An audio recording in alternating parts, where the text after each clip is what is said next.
കാവ്യപ്രയോജൻ സംബന്ധി വിവിധ വാദവും പ്രകാശ് ഡാലി എന്നുള്ള ചോദ്യം പഠിച്ചു.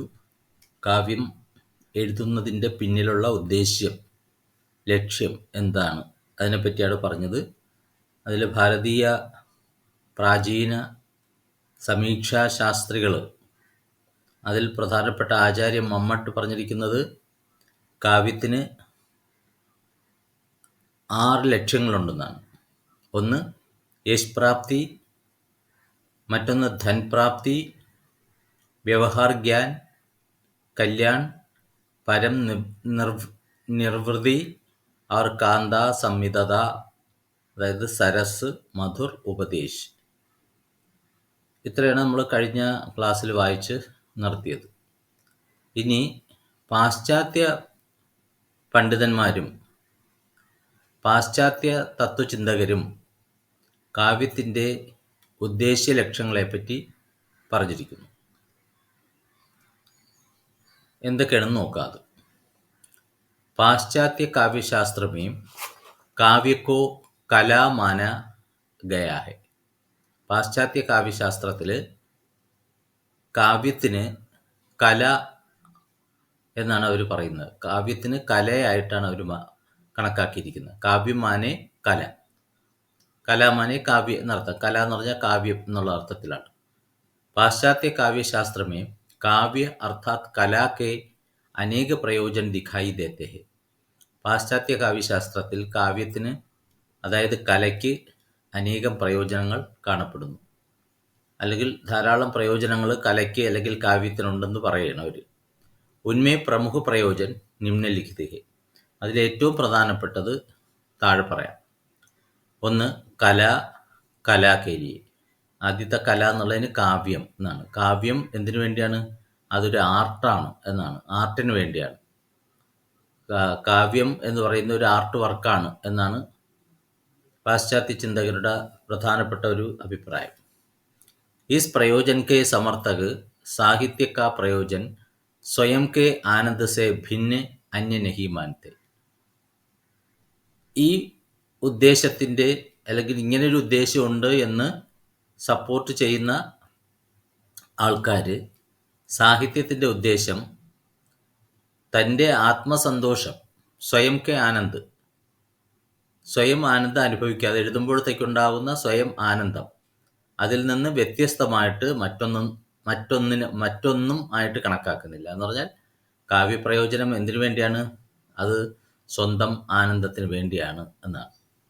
ഇൻകെ മതാനുസാർ കലാകാ ക്ഷേത്ര നീതി സദാചാർ ആദീസെ ഭിൻഹെ. ഇവരുടെ അഭിപ്രായത്തിൽ കലയുടെ മേഖല എന്ന് പറയുന്നത്, കാവ്യത്തിൻ്റെ മേഖല നീതി, സദാചാരം ഇതിൽ നിന്നും ഭിന്നമാണ്. അതായത് നീതിപരമായിട്ടുള്ള കാര്യങ്ങളും സദാചാര നിർഭരമായിട്ടുള്ള കാര്യങ്ങളും പറഞ്ഞ് പ്രചരിപ്പിക്കാനുള്ള ഒരു മാധ്യമം അല്ല കാവ്യം. അതിൽ നിന്നും വ്യത്യസ്തമാണ് എന്നാണ് ഇവർ പറയുന്നത്. വേ കലായാ സാഹിത്യക്ക ജീവൻ സെ കോയി സംബന്ധ നഹി മാനത്തെ. ഇവർ കല അല്ലെങ്കിൽ സാഹിത്യം, കല കാവ്യമാണല്ലോ, അല്ലെങ്കിൽ സാഹിത്യത്തിന് ജീവിതവുമായിട്ട് യാതൊരു ബന്ധമില്ല എന്ന് പറയുന്നു ഈ കലാകേലിയെ എന്നുള്ള അഭിപ്രായക്കാർ. സാഹിത്യദ്വാര സമാജ് പ്രബോധൻ കി ബാത് കോ വേ ഗൗൺ മാനത്തെ ഹെ. സാഹിത്യത്തിലൂടെ സമൂഹത്തിന് ഉദ്ബോധനം ഉണ്ടാക്കിക്കൊടുക്കുന്ന കാര്യത്തെ അവർ അപ്രധാനമായിട്ട് 2ാം സ്ഥാനമേ കൊടുക്കുന്നു. വേ മാനത്തെ ഹെ കി കലാകേലിയെ, അതായത് കാവ്യകേലിയെ. കല കലയ്ക്ക് വേണ്ടിയും കാവ്യം കാവ്യത്തിന് വേണ്ടിയാണ്. നൈതിക और ധാർമ്മിക ഉപദേശ് ദേനെ കെ ലിയെ കാവ്യ യാ കല നഹി ഹോത്തി.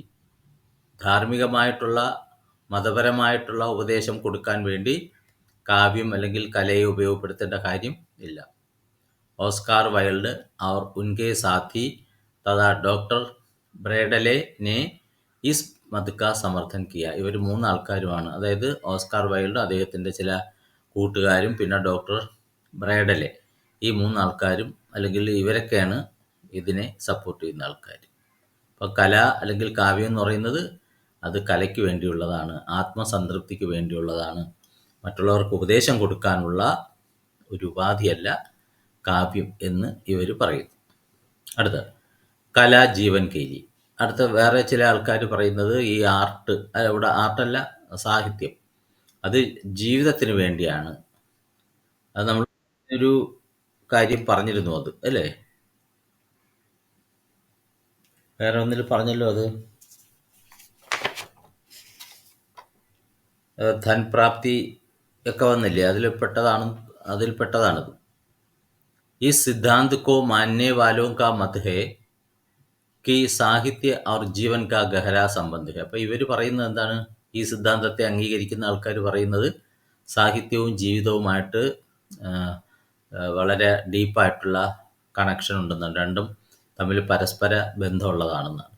സാഹിത്യ और ജീവൻ ഏക് ദൂസരെ പർ ആശ്രിത് ഹെ. സാഹിത്യം ജീവനെയും ജീവൻ സാഹിത്യത്തെയും ആശ്രയിച്ചിരിക്കുന്നു.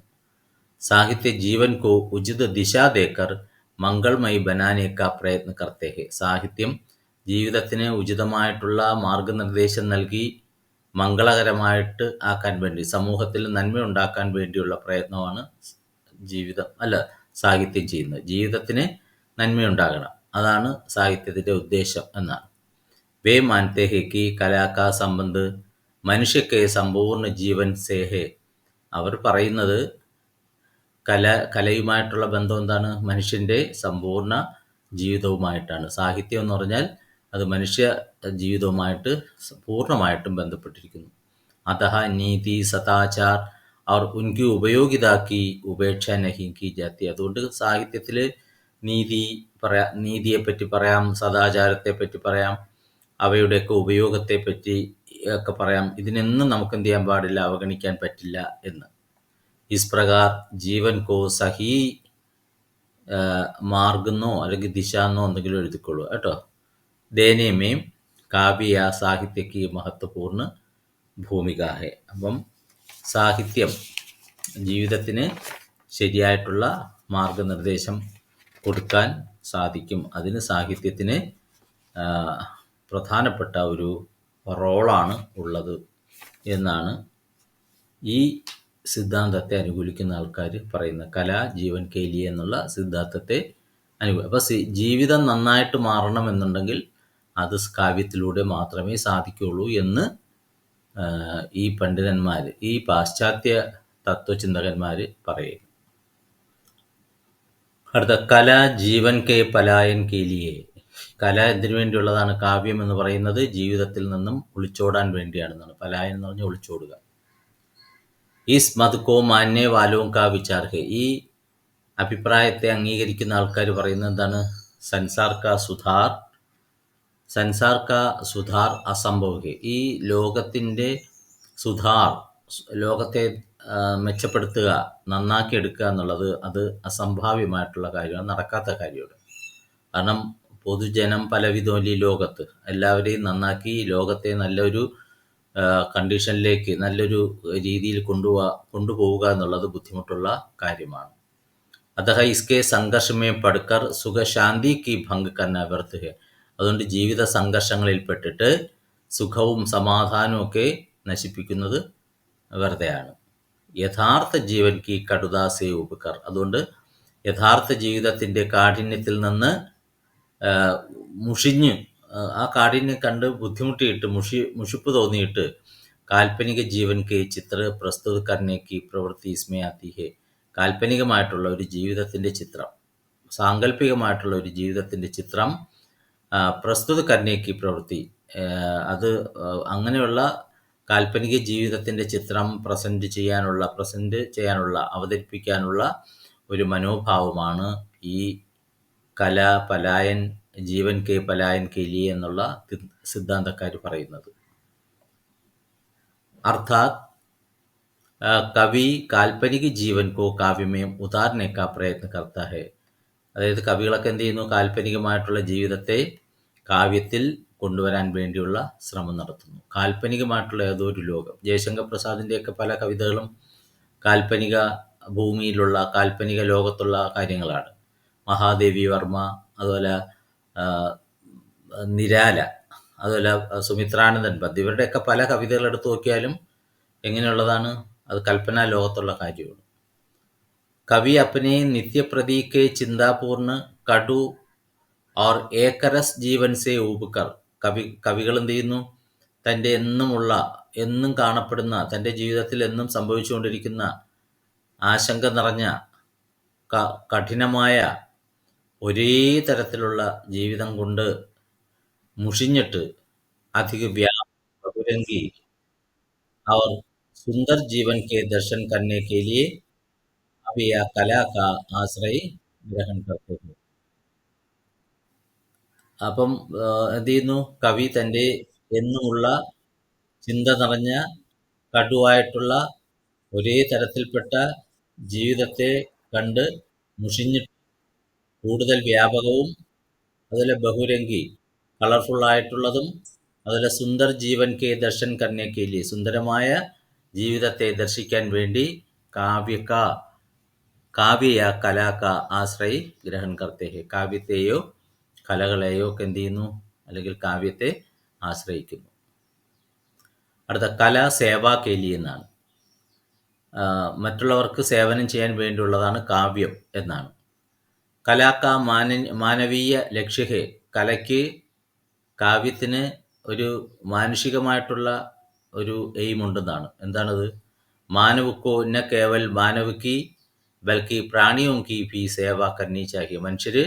മനുഷ്യരെ മാത്രമല്ല, മറിച്ച് പ്രാണികളെ, ഈ ലോകത്തുള്ള എല്ലാ പ്രാണികൾക്കും ജീവജാലങ്ങൾക്കും സേവനം ചെയ്യണം എന്നുള്ള കൺസെപ്റ്റ്. अर्थात मानव प्राणी और प्रकृति के प्रति सहानुभूति एवं സംവേദന होनी चाहिए. ഇവിടെ പറഞ്ഞതിൻ്റെ ആശയം എന്താണ്? മനുഷ്യൻ പ്രാണികളോടും പ്രകൃതിയോടും ഒക്കെ സഹാനുഭൂതിയും അനുകമ്പയും ഒക്കെ എന്ത് ചെയ്യണം? കാട്ടേണ്ടതാണ്. എല്ലാത്തിനോടും ഒരു സിമ്പതി, അനുകമ്പ കാണിക്കണം എന്നാണ്.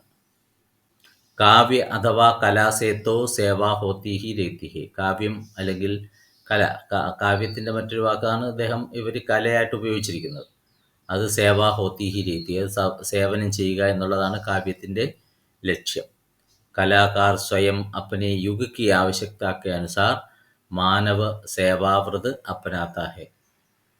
കലാകാരന്മാർ, അതായത് സാഹിത്യം എഴുതുന്ന ആൾക്കാർ, സാഹിത്യകാരന്മാർ സ്വയം എന്ത് ചെയ്യുന്നു? തൻ്റെ യുഗത്തിലെ, തൻ്റെ കാലഘട്ടത്തിലെ ആവശ്യത്തിനനുസരിച്ച് മനുഷ്യൻ്റെ സേവനത്തിന് വേണ്ടി വ്രതം എടുക്കേണ്ടതും അനിവാര്യമാണ്.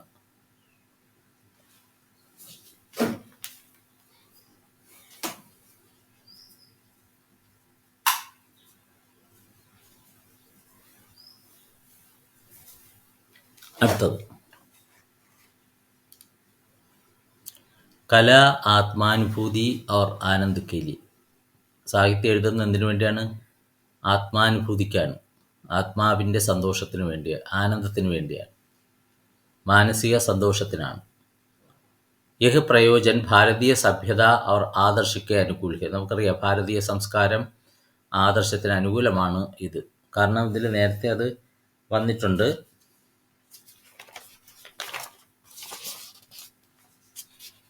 നമ്മുടെ ഭാരതീയ തത്വചിന്തകർ പറഞ്ഞിട്ടില്ലേ, പരമ നിർവൃതിക്ക് പ്രാപ്തി എന്ന് പറഞ്ഞല്ലോ, അലൗകിക ആനന്ദ് എന്നുള്ളതിൽപ്പെട്ടതാണ് ഈ കല ആത്മാനുഭൂതി ആനന്ദ് കൈലി എന്നൊക്കെ പറഞ്ഞേക്കുന്നത്. സാഹിത്യമേ ഹമാരെ ഭാവ് വിചാർ ഭാഷാ കാ പരിധാൻ ധാരൺ കർ അഭിവ്യക്തി ഹോത്തെ ഹെ. സാഹിത്യത്തിൽ നമ്മുടെ ഭാവങ്ങളും ചിന്തകളും ഭാഷയാകുന്ന വേഷം ധരിച്ചുകൊണ്ട് വ്യക്തമാക്കപ്പെടുന്നുണ്ട്. സാഹിത്യത്തിൽ നമ്മുടെ ഭാവങ്ങളും ആശയങ്ങളും ഒക്കെ ഭാഷയാകുന്ന വേഷത്തിലൂടെ എന്ത് ചെയ്യുന്നു? അത് പ്രകടമാകുന്നു. ഭാഷയിലൂടെയാണ് നമ്മുടെ ഭാവങ്ങളും വിചാരവും സാഹിത്യത്തിൽ പ്രത്യക്ഷമാകുന്നത്. ജിസെ ആത്മാനുഭൂതിക്ക് ആനന്ദ് പ്രാപ്ത ഹോത്താ ഹെ. അപ്പം ഇതിനൊക്കെ എന്ത് ചെയ്യുന്നു? ഇതൊക്കെ ആ ചിന്തകൾ സാഹിത്യത്തിലേക്ക് നമ്മൾ അവതരിപ്പിക്കുന്ന സമയത്ത് നമ്മുടെ ആത്മാവിനൊരു സന്തോഷം കിട്ടുന്നു. സാഹിത്യകാർ സാഹിത്യക്കെ മാധ്യം സെ അപ്പനെ അനുഭവക്ക പ്രകാശൻ കർത്താ ഹെ. സാഹിത്യകാരൻ സാഹിത്യത്തിലൂടെ തൻ്റെ അനുഭവത്തെ എന്ത് ചെയ്യുന്നു? പ്രകാശിപ്പിക്കുന്നു, തൻ്റെ അനുഭവത്തെ പ്രകടമാക്കുന്നു. ഇസ്സെ ഉസേ ആനന്ദ് കി പ്രാപ്തി ഹോത്തി ഹി. ഇതിൻ്റെ ഫലമായിട്ട് അയാൾക്ക് എന്ത് ചെയ്യുന്നു? സാഹിത്യകാരൻ എന്ത് കിട്ടുന്നു? ആനന്ദം ലഭിക്കുന്നു. ഇനി കല മനോരഞ്ജൻ കേലി. സാഹിത്യം എന്തിനു വേണ്ടിയാണെന്നാണ്?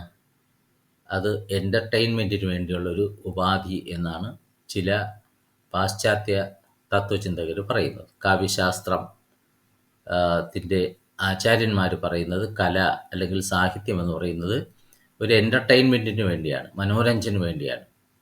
इस मत को मानने वाले कला या साहित्य का उद्देश्य കേവൽ മനോരഞ്ജൻ മാനത്തെ ഹെ. ഈ അഭിപ്രായത്തെ അംഗീകരിക്കുന്ന ആൾക്കാർ സാഹിത്യത്തിൻ്റെ ഉദ്ദേശം എന്താണ്? വെറും മനോരഞ്ജൻ മാത്രമാണ്, എൻ്റർടൈൻമെൻറ്റ് മാത്രമാണ്. വേ മാനത്തെ ഹെ കി സാഹിത്യ ദിൽ ബഹലാനെ കാ സാധൻ ഹെ. അപ്പോൾ ഈ ആശയക്കാരെന്താ പറയുന്നത്? സാഹിത്യം മനസ്സിനെ കുളിർപ്പിക്കുന്ന, മനസ്സിനെ സന്തോഷിപ്പിക്കുന്ന ഒരു ഉപകരണമാണ്. काव्य और कला का प्रमुख उद्देश्य आनंद और മനോരഞ്ജൻ മാനാ ജാത്താ ഹെ.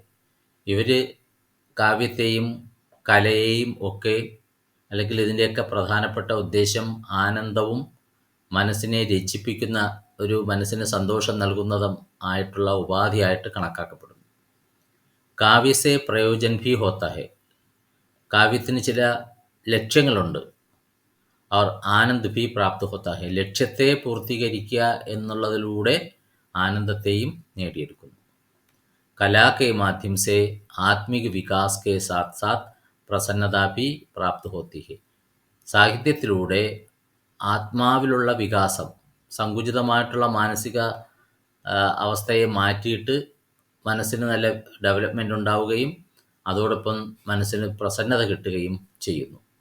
ഈസ് പ്രയോജൻ കെ സംബന്ധമേ കോയി മതഭേദ് നഹി ഹെ. ഇങ്ങനെ ഒരു ഉദ്ദേശം സാഹിത്യത്തിനുണ്ട് എന്നുള്ളതിനെ സംബന്ധിച്ച് ആർക്കും യാതൊരു തർക്കവും ഇല്ല, ഒരു അഭിപ്രായ വ്യത്യാസവും ഇല്ല എന്നാണ്. ഏഴാമത്തേൽ പറഞ്ഞിരിക്കുന്നത് ഏക്ക് സൃജനാത്മക ആവശ്യകത എന്നാണ്.